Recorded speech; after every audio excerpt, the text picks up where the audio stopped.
De volta com o Educador Entrevista, nós vamos falar um pouquinho de reforma trabalhista e de direitos do trabalhador aqui na companhia do Franco Augusto Guedes Francisco.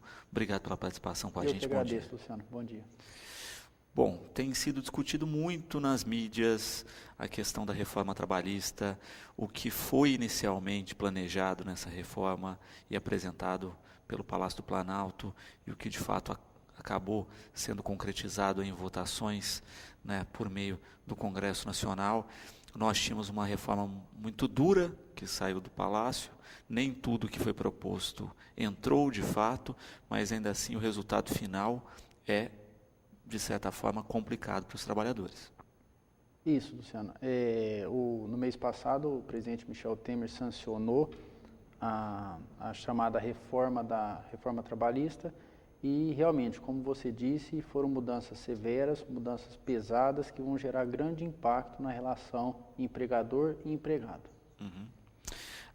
Vamos começar a destacar alguns pontos, né? A questão dos acordos individuais, né? Como era e o que passa a ser agora. Tá, para o pessoal de casa poder entender, Marcelo, o que acontece?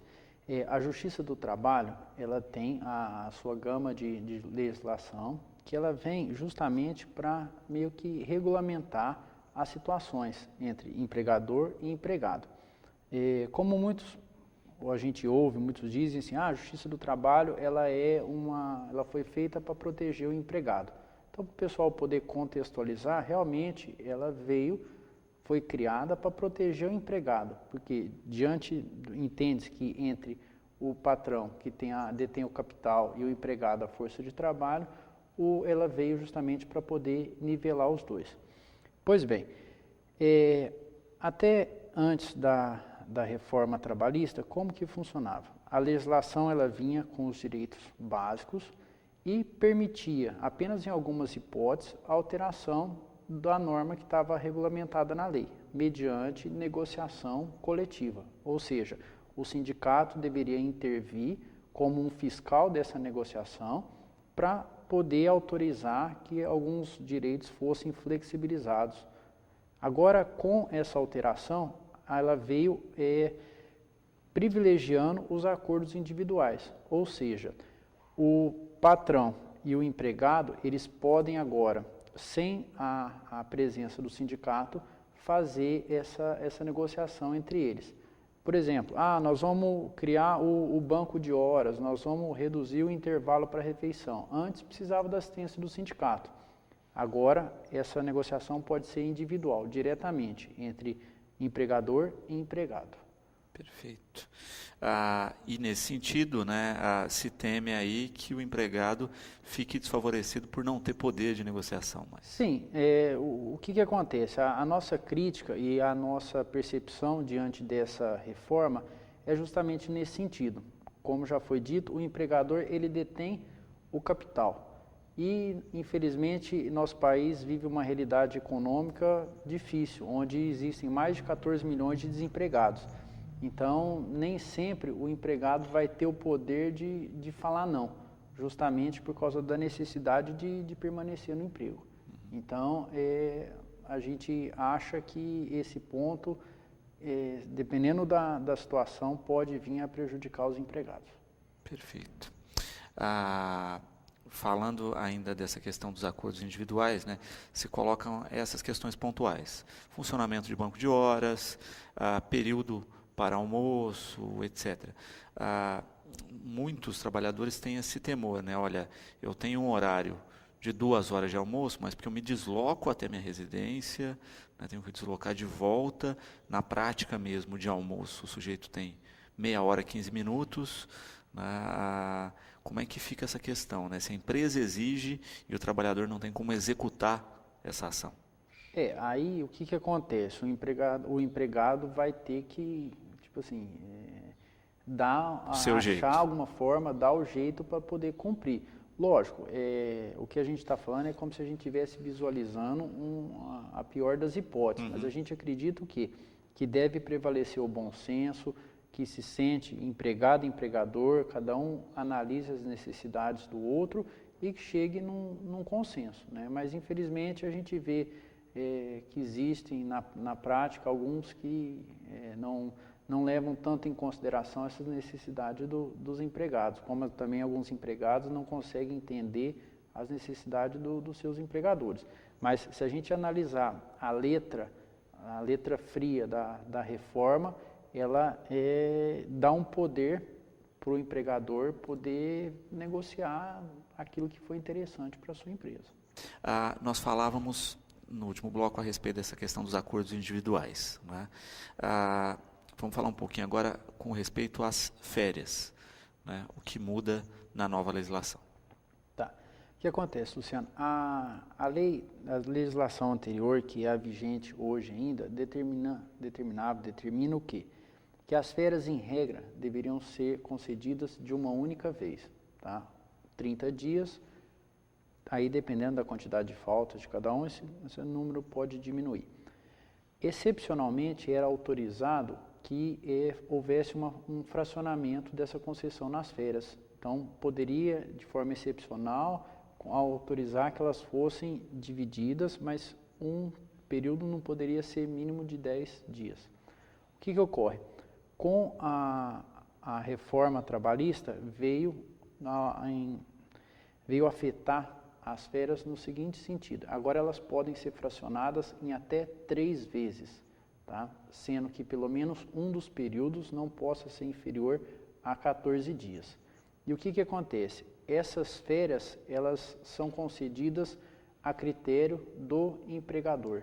Então, vamos supor, hoje a pessoa sabe que ela tem os 30 dias de férias, que ela pode descansar, que ela pode desconectar do trabalho, né? Agora, a critério do empregador, ele pode chegar para a pessoa e falar, nesse mês você vai fazer 10 dias, nesse tal mês você vai fazer 14 dias e no outro mês, enfim, ela foi fracionada, né? A crítica do lado dos empregados é que é justamente isso, às vezes não vai haver o tempo suficiente para que ele possa realmente se desconectar do seu serviço, poder melhorar o seu desgaste físico, até o seu desgaste mental do trabalho. Por outro lado, em relação aos empregadores, fica mais fácil para eles, porque eles vão poder adequar a necessidade do trabalho de acordo com a concessão das férias de cada um dos funcionários. Perfeito. E nesse fracionamento, né, que muitas vezes já ocorria, né, enquanto regra, mas era sempre um comum acordo, né?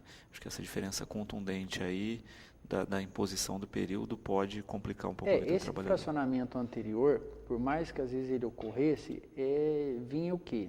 Sem ter uma garantia, sem ter um respaldo jurídico, né? Era mais um comum acordo, mas sobre o risco do empregador amanhã ou depois se deparar com o empregado na justiça questionando essa divisão, onde provavelmente o empregado levaria razão.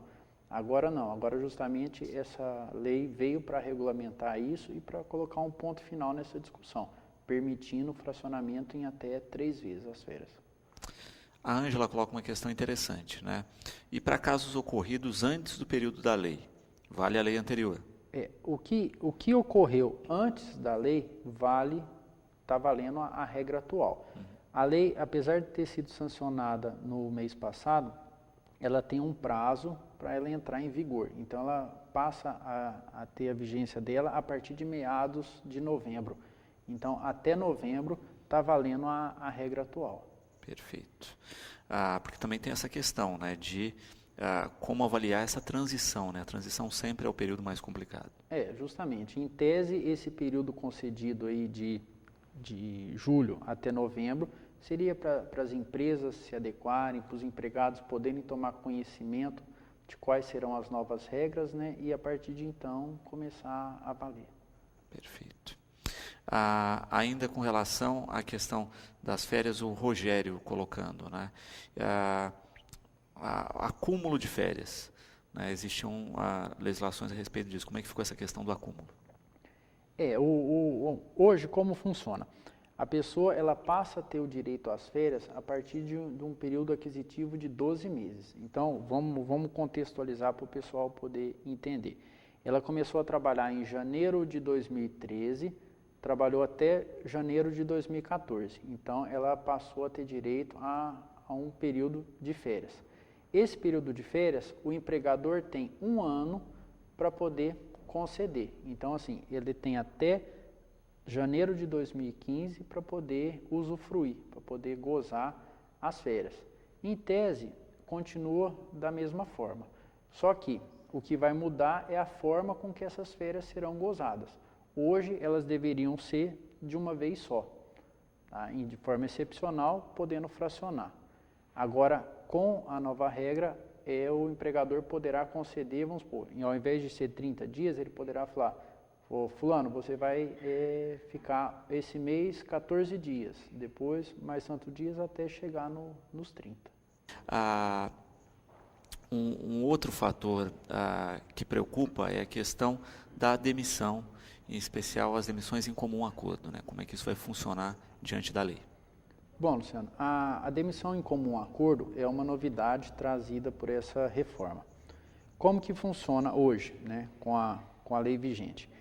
O empregado, quando ele é mandado embora, ele tem direito a fazer o saque do fundo de garantia e ele vai receber a multa de 40% sobre esse fundo de garantia.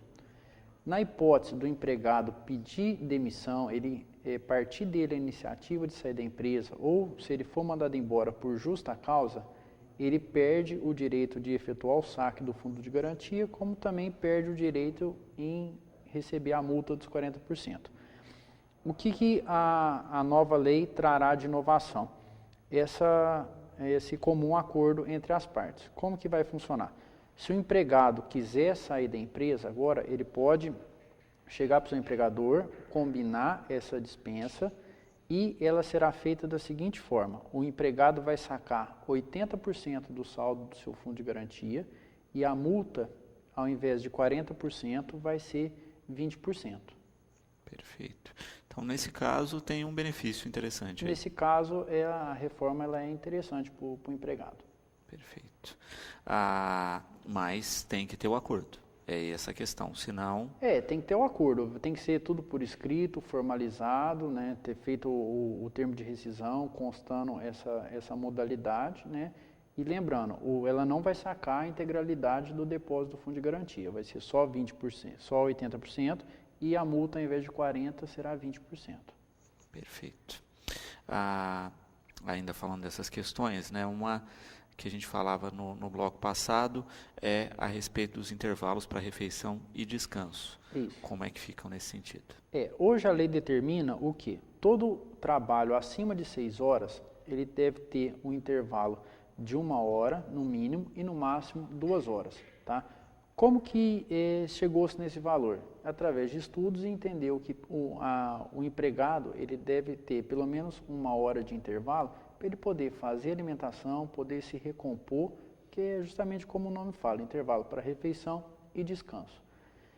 Com a nova regra, esse intervalo de 1 hora foi reduzido para meia hora. Então, assim, os empregados agora poderão fazer meia hora de intervalo, sendo que esse horário será descontado no final da jornada. Então, vamos supor assim, até isso era uma reivindicação de muitos empregados que às vezes comiam rápido e já voltavam para o serviço, mas que tinham interesse em sair um pouco mais cedo, né? E às vezes tinham que ficar parado para poder cumprir essa 1 hora de intervalo. Então agora vai poder, vai haver a negociação, vai ficar tudo documentado entre empregado e empregador e o empregado vai poder cumprir meia hora e sair mais cedo 30 minutos. Perfeito. Reduz o horário de almoço, o horário de descanso para... um pouco mais cedo. Perfeito.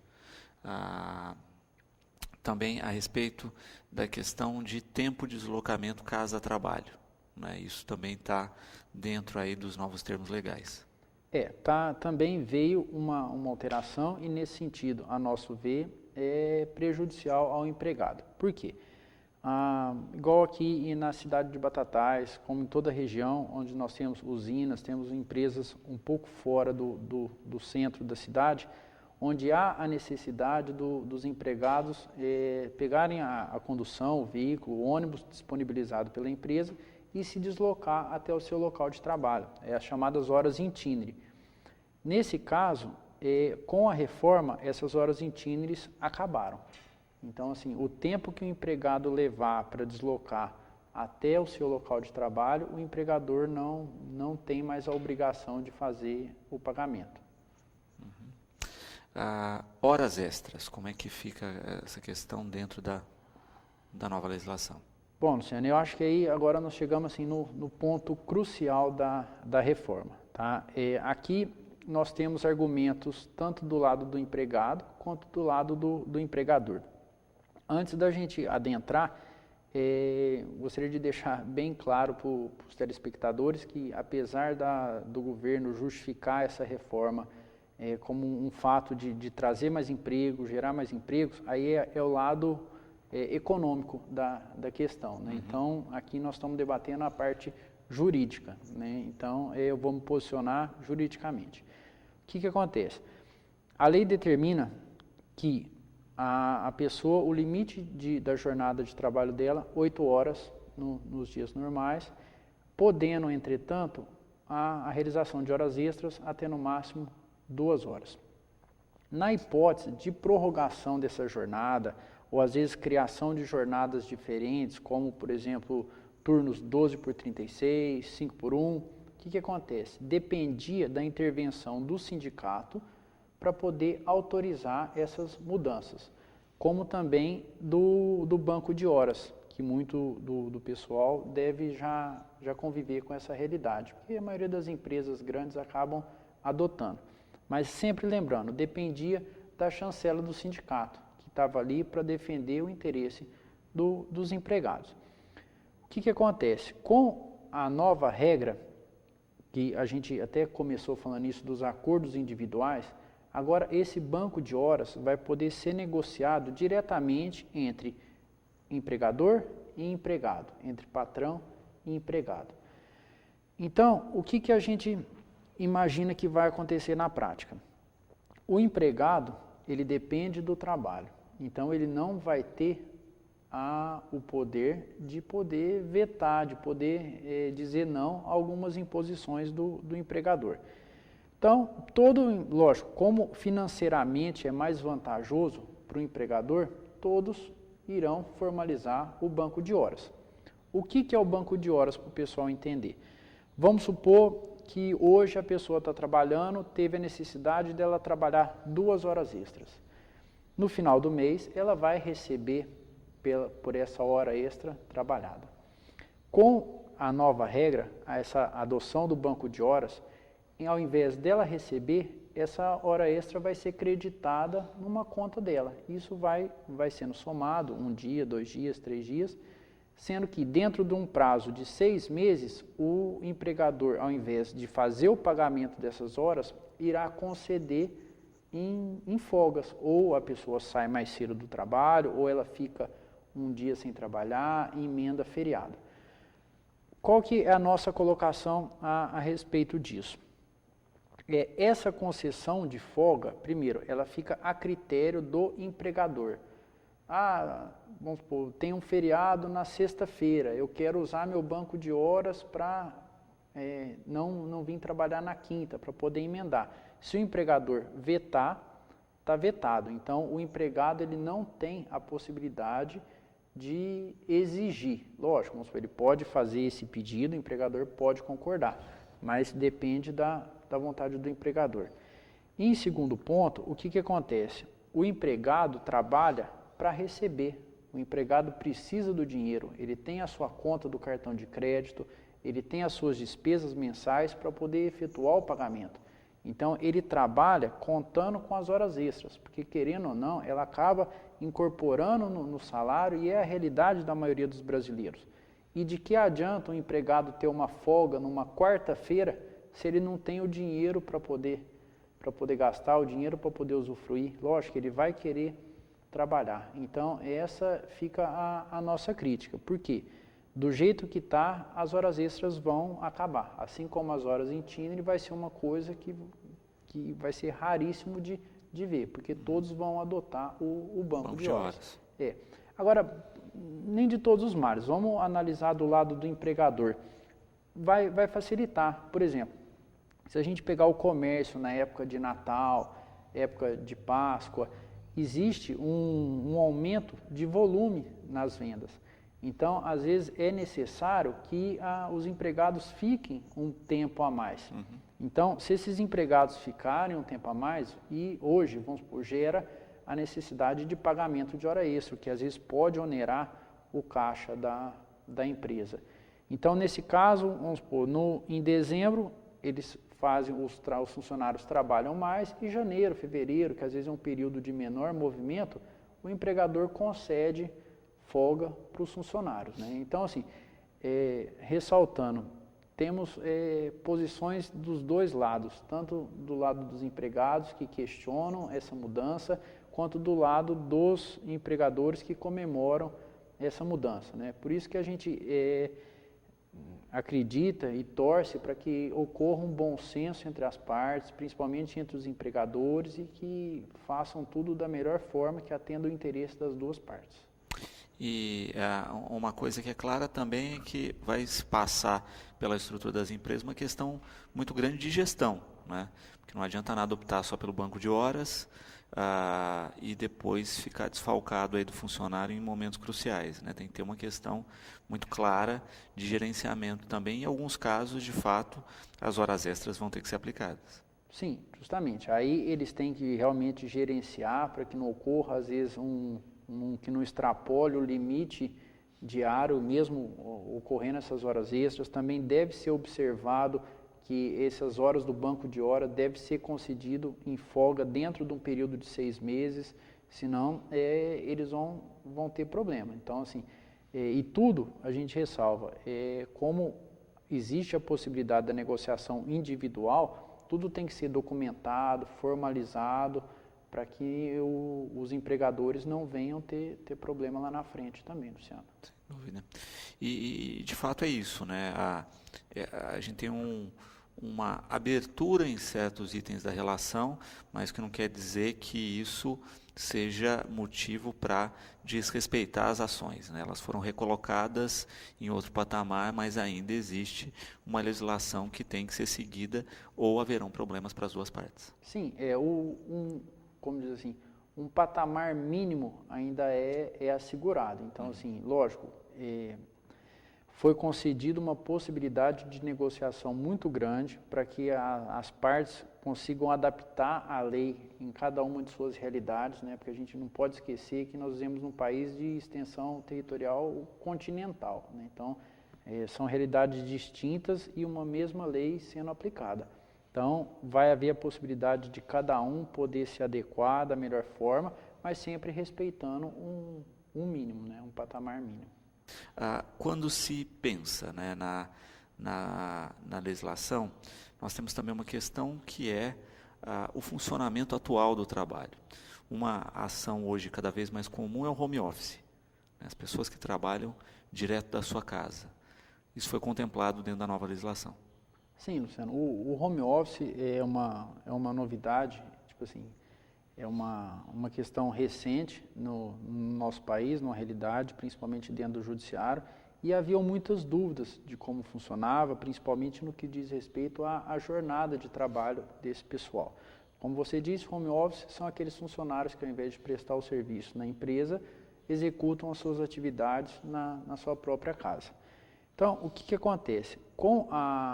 Hoje, esses funcionários, eles são regidos, eles são recepcionados pela mesma carga horária de um funcionário que está dentro da empresa. Então, se eles trabalharem acima das 8 horas, eles vão receber as horas extras, eles devem ter a pausa para o intervalo, para a refeição e descanso, tudo igual. Com a nova legislação, com essa alteração da reforma trabalhista, o que acontece? Esses empregados, eles foram dentro da lei, eles foram relocados para uma categoria de empregado onde a duração da jornada para eles não se aplica. Então, assim, independente da quantidade de horas que eles trabalharem por dia, eles não vão receber hora extra por dia. Se eles não cumprirem o intervalo, seja o de 30 minutos, por exemplo, que essa nova lei traz, eles não vão receber nada, eles não têm obrigação. É como se fossem às vezes o pessoal entender, um trabalhador externo, aquele que onde o empregador não tem a condição de fiscalizar aquilo que ele está fazendo. Então, independente da quantidade de tempo que ele trabalhar, independente se ele vai trabalhar de sábado, se ele vai trabalhar de domingo, se ele não vai fazer intervalo, ele vai receber aquilo que foi combinado com o seu empregador.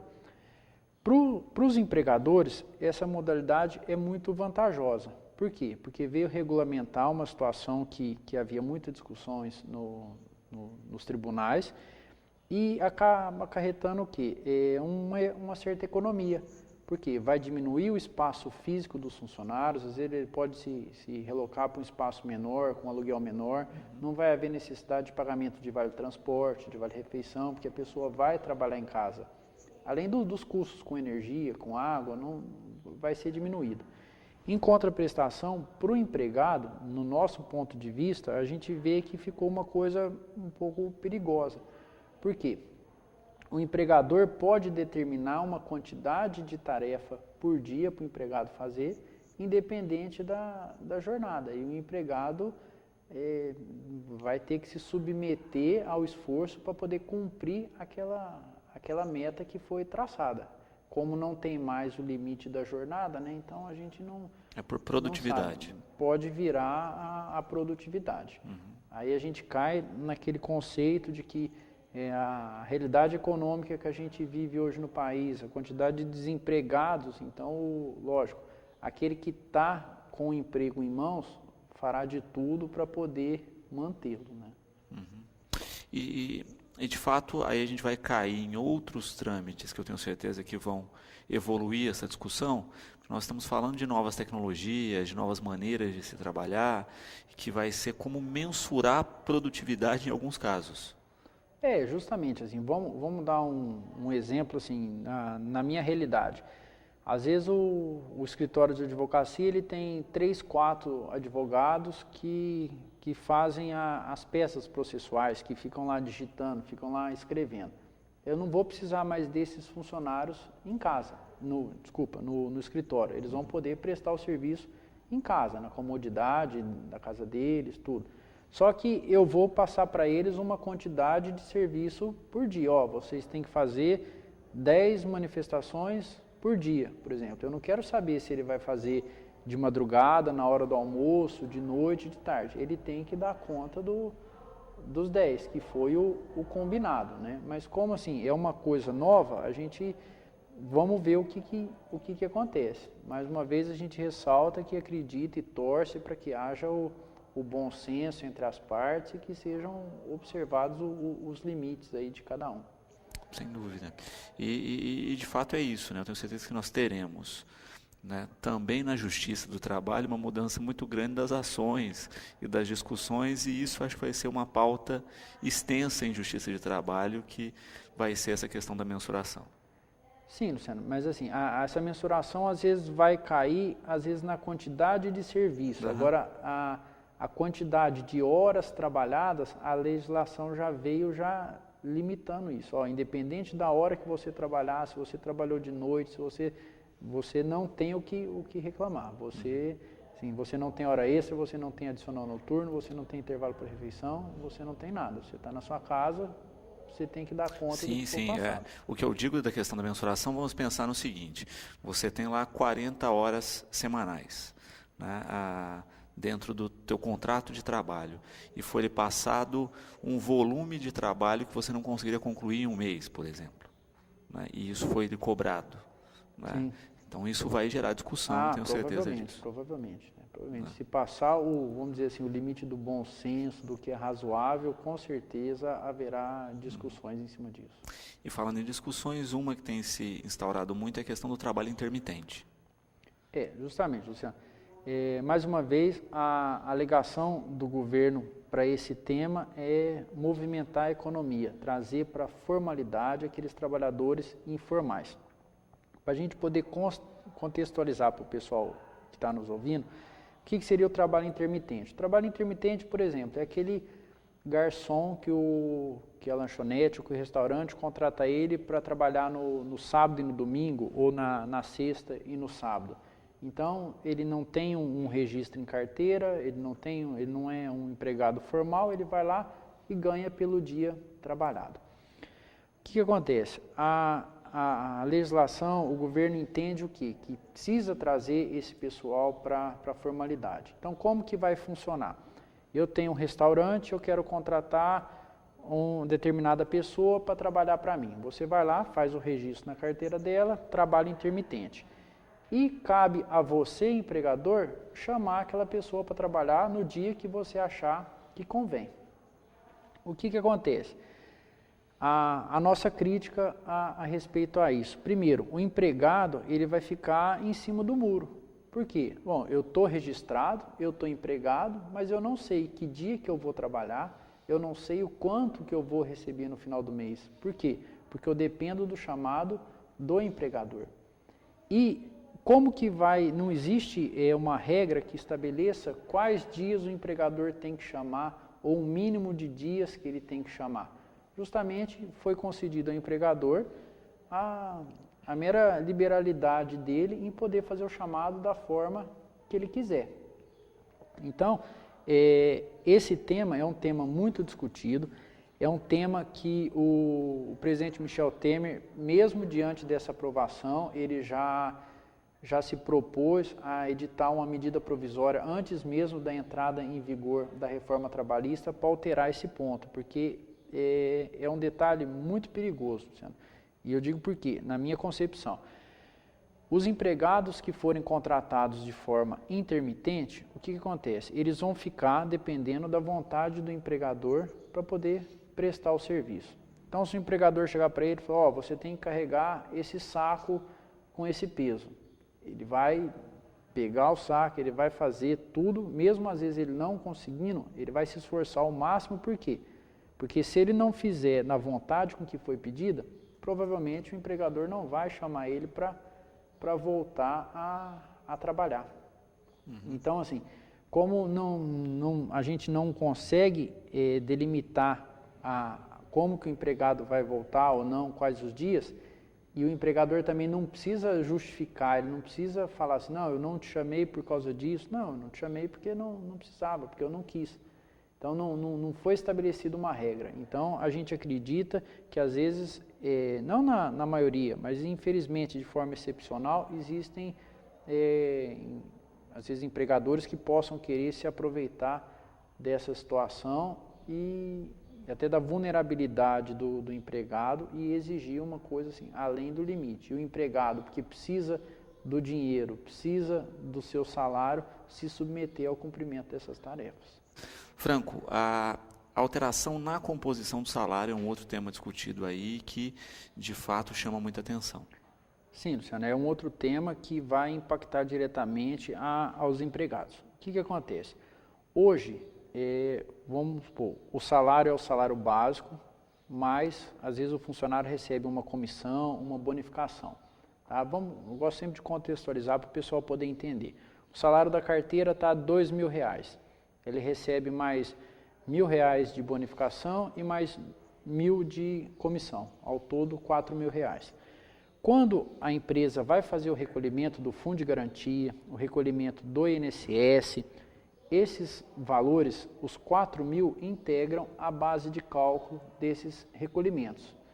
Agora, com a alteração, independente do valor que a pessoa receber de comissão, de bonificação, esses valores deixaram de integrar essa base de cálculo.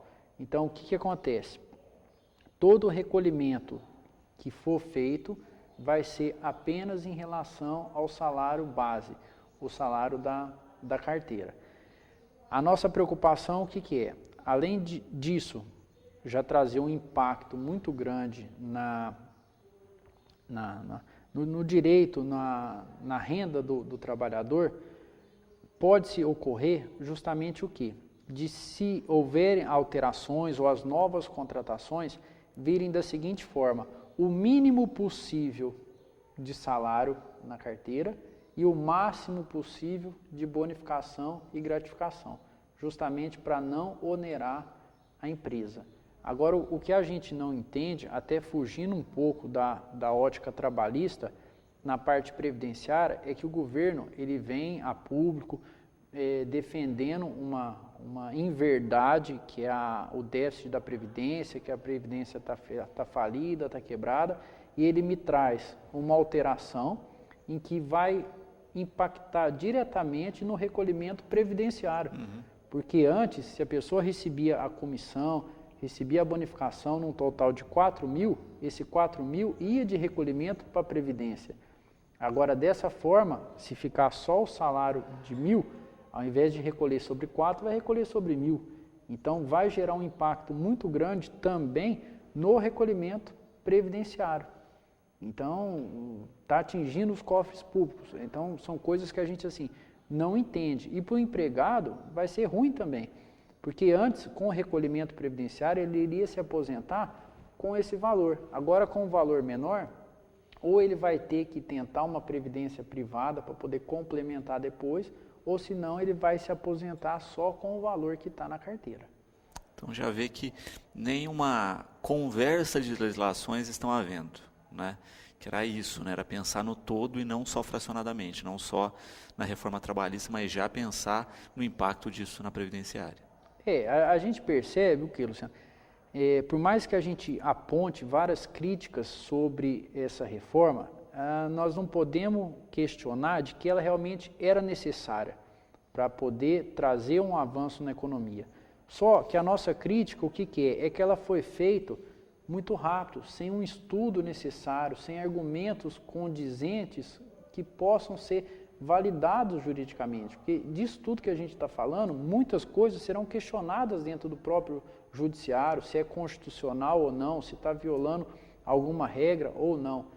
Então, como você mesmo disse, eles criaram uma regra que vem a prejudicar o cofre da Previdência e eles estão tentando impor uma outra reforma porque fala que a Previdência justamente não tem dinheiro. Então, a gente vê que as coisas estão sendo feitas sem um estudo muito aprofundado, sem o diálogo entre as áreas. E isso é muito perigoso.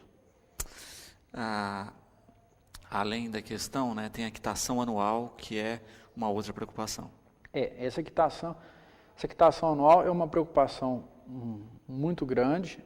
Como que ela funciona? O empregado vai ter que emitir anualmente uma quitação anual para o seu empregador. Ou seja, ele vai dar um documento falando para o empregador, o meu patrão me pagou tudo direitinho durante esse ano e eu não vou ter mais nada para poder reclamar. E o que acontece? Amanhã ou depois, se ele vier a ser demitido, quiser questionar a regularidade ou não dos pagamentos na justiça, essa quitação vai militar em desfavor dele. Por quê? Porque ele já confessou que estava tudo pago, mesmo se às vezes houvesse diferença, né? Então, o que a gente fala? É uma coisa assim muito perigosa, porque às vezes a necessidade do empregado em se manter no trabalho, talvez ele não vai ter a força de poder questionar uma ordem do seu empregador. Ele vai emitir uma quitação sem ela realmente ter acontecido. Perfeito. Voltando àquela questão prática, né? A entrada em vigor é só a partir de novembro. Só a partir de novembro. Existe uma discussão que está se desenvolvendo se os contratos que estão em vigor se serão atingidos ou não com essa nova regra. Vamos lá. Quem for contratado a partir de novembro, meados de novembro, não tem discussão. Vai ser afetado pela nova regra. Quem está trabalhando hoje, até novembro, ele vai tá do jeito que está. A partir de novembro, acredito que a posição da maioria vai ser o quê? Que a partir de novembro, mesmo o contrato que já está em vigor, ele vai ser submetido à nova regra.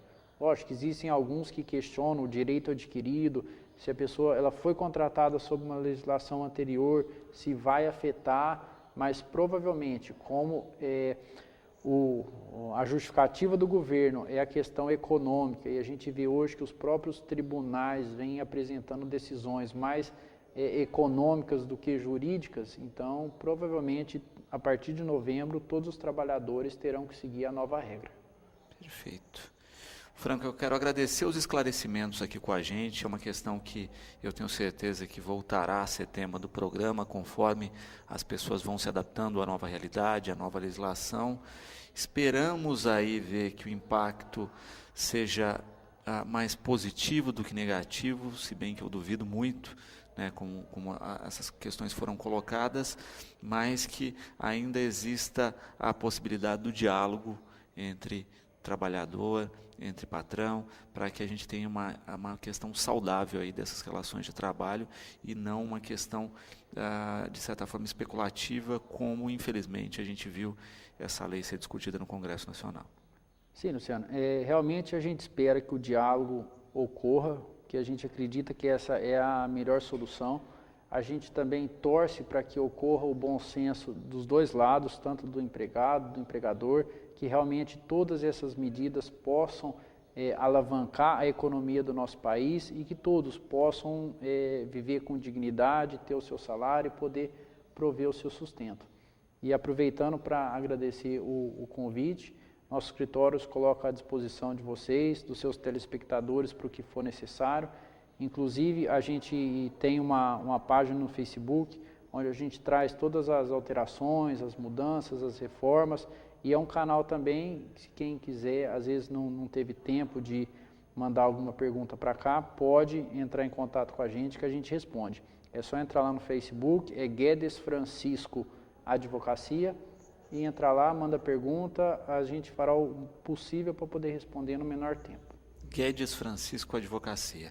Obrigado pela participação. Eu que agradeço, Luciano. Muito obrigado. Intervalinho, na sequência, nós vamos falar a respeito das ações dos professores aposentados do Estado de São Paulo, representados pela APAMPESP. Nós voltamos já. 7º bloco do Educador Entrevista, nós vamos falar um pouquinho a respeito do trabalho da APAMPESP, aqui representada pela Maria Helena. Obrigado pela participação com a gente. Boa tarde. Boa tarde. Também com a presença da Ana Maria e da Maria, participantes aqui da APAMPESP, né, Maria Helena? Nós somos, a APAMPESP é uma entidade que congrega professores aposentados do Estado. E aqui nós temos a nossa representante, a Maristela Cardoso.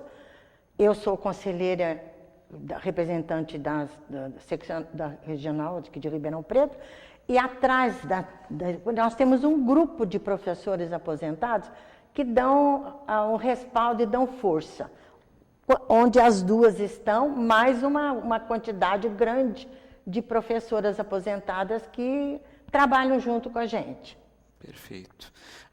E de fato tem uma questão prática aí de ter que ter esse envolvimento para a manutenção dos direitos, né, para uma qualidade de trabalho e de vida, né, Maria Helena? Infelizmente, Luciano, há necessidade de você estar dioturnamente, certo, atenta às coisas que acontecem. A APAMPESP, na verdade, é uma das poucas entidades de classe que realmente lutam pelo aposentado. E eu acho que deveria ser assim, uma consciência de classe, assim que o professor se aposenta, ele procurar a entidade para se filiar. Porque, na verdade, o desconto mensal acho que são 2 fatias de pizza, que é R$15 por mês. Então, vale a pena. E a APAMPESP, ela está atenta a todas as tentativas de prejudicar o professor aposentado. Ela briga, ela vai para Brasília, ela põe gente lá dentro, certo, da Assembleia, brigando, conversando com o deputado, fazendo aquela frente a frente, para tentar modificar o que eles estão pretendendo. Nós conseguimos muita coisa. Uma coisa assim, muito importante que eu acho que a APAMPESP está lutando e está conseguindo é o professor aposentado permanecer no quadro do magistério. Que eles estão, assim, tentando a todo momento colocar o professor aposentado fora do quadro do magistério. Você já imagina o que vai acontecer, né? Aumento? Nunca mais. Porque se ele não está no quadro do magistério, ele está onde? Pendurado no espaço? Sem dúvida. É essa luta maior da gente. Fora todas as outras, né? Maria Helena, a gente falava a respeito também de uma questão legal aí que vai ser alterada. Certo. São 2 coisas importantes que eu tenho que falar. A primeira, que este ano vai ser eleição, então, pedindo para o pessoal não deixar de votar. Eles devem receber as células em casa. Vota e põe no correio, porque já vem o envelope preparado. E a segunda é que saiu uma legislação, agora, há pouco tempo saiu. É uma lei complementar de 2009, para quem aposentou nessa época.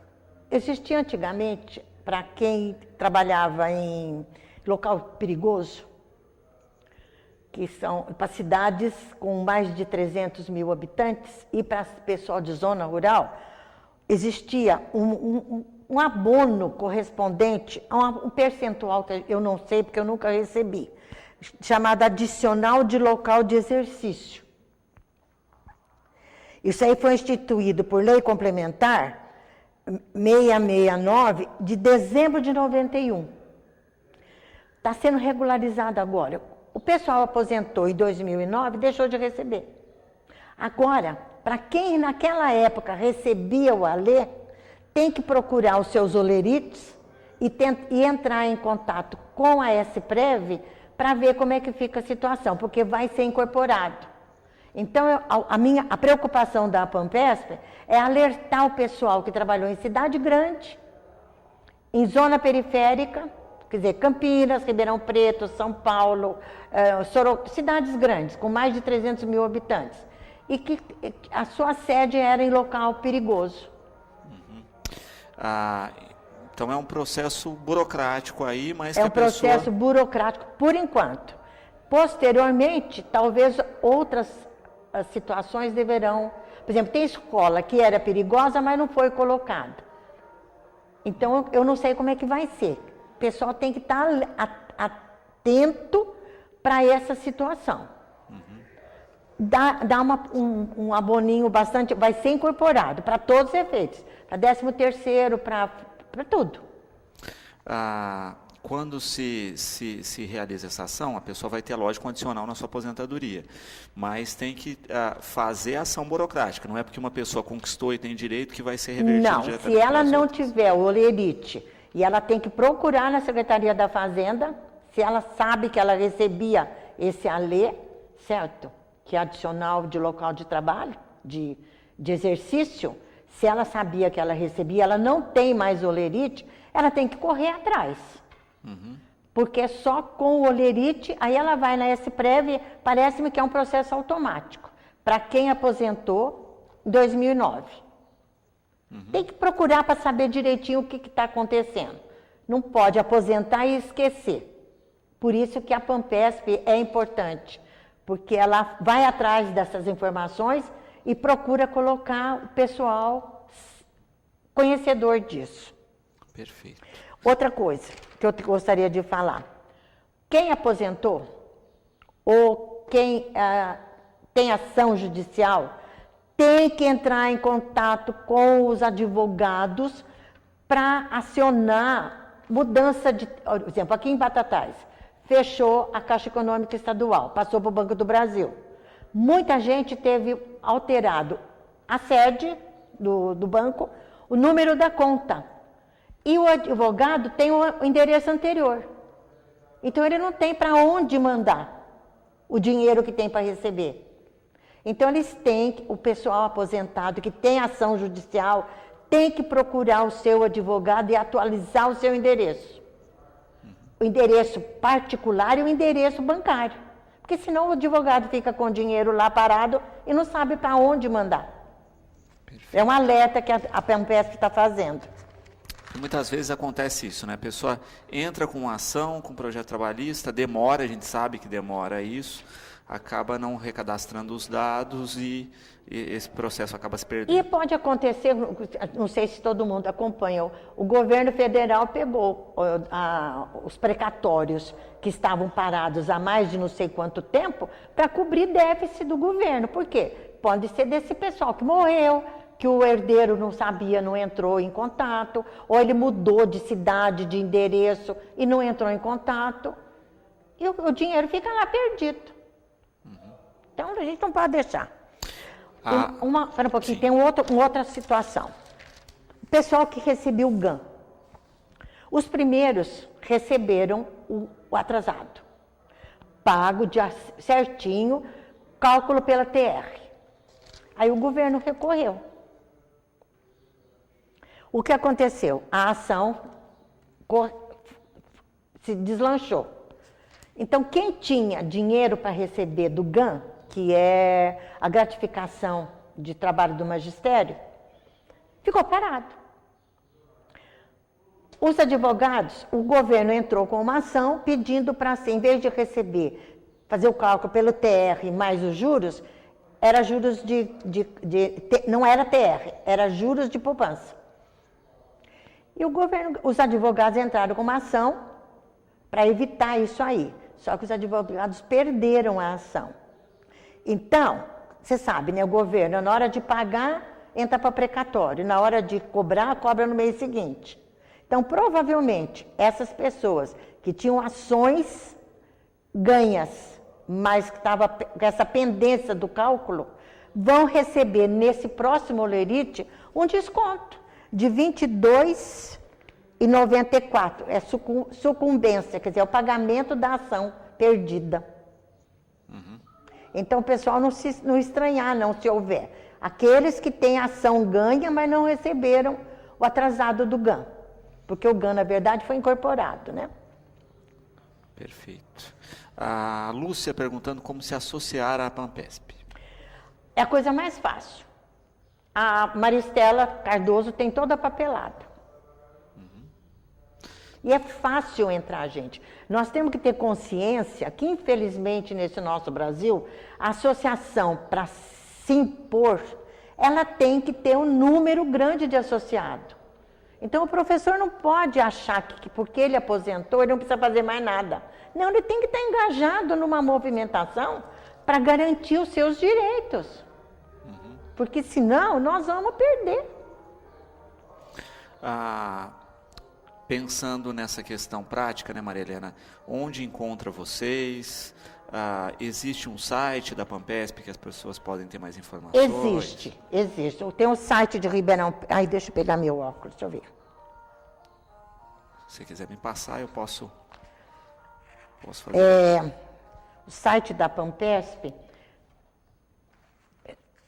Gente, aonde que está?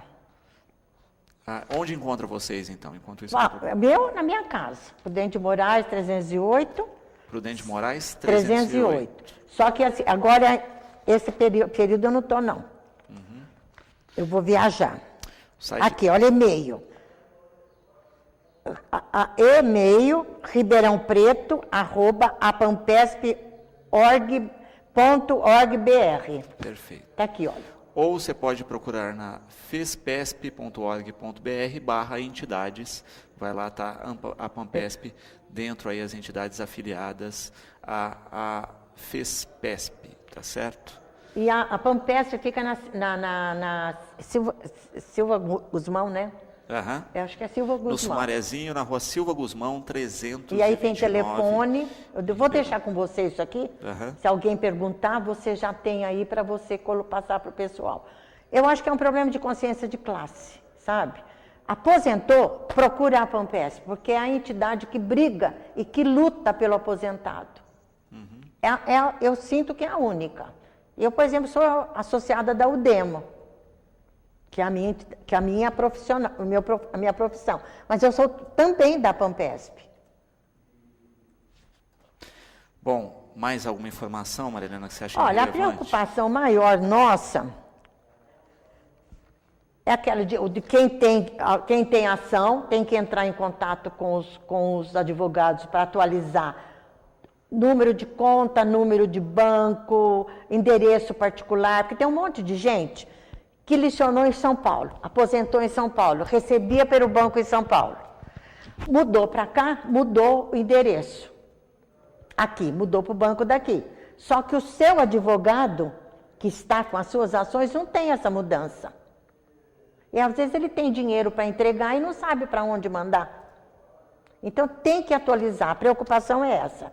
E parece na Pampesp, a Silva Guzmão é pertinho ali, é fácil de achar, vai lá, conhece a Deise, que é a nossa regional, que é uma pessoa excelente, ela se prontifica. tem uma equipe lá que faz o estudo do processo para ver se tem direito, o que tem direito. Leva o seu olerite se tiver dúvida. Ela está sempre disposta a tudo isso. Perfeito. Então não é uma questão só de se associar, é uma questão de participar e buscar os seus direitos. Se atualizar, certo? Participar efetivamente. Aqui, por exemplo, a Maristela é uma que ela tenta juntar o pessoal. Mas é um pouco difícil, viu?